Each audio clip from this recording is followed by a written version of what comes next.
Next is bullet and numbering. So what is bullet and numbering? In home tab, in paragraph group, we can see these bulleting, these bullets. Okay, what is meant by bullets? Now let's see bullets.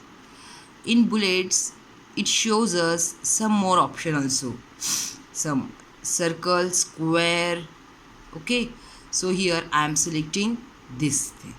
Okay, so if we want to make a list, in that case we can use this unordered and ordered list. Right now it's I am selecting this bullet, so bullets help us to make a unordered list. Okay, right now I am making unordered list of flowers. So first is a rose.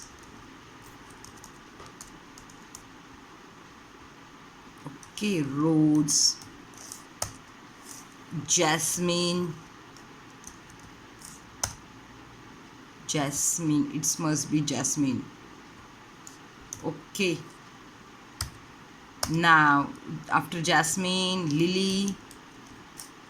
After that we are having some more option. Like this we can make a bulleted list. Okay, and we can contain some order list.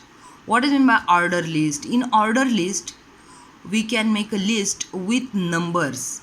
Sometime we always using this number system, right? One, this type of numbering system, capital Roman, small Roman, capital ABCD, small ABCD, small ABCD, ABCD with circle, half circle, ABCD without half circle.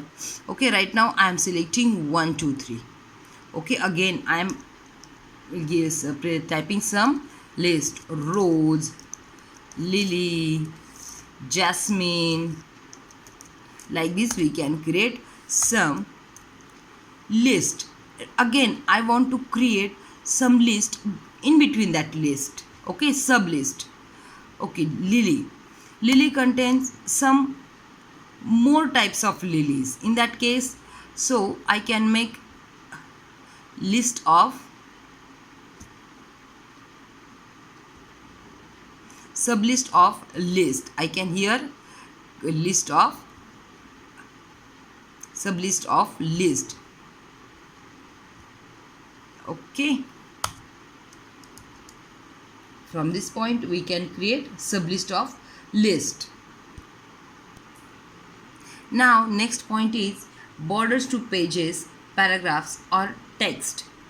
Okay, so we can give borders to pages or some paragraph or only to some text. So how to add a border to page?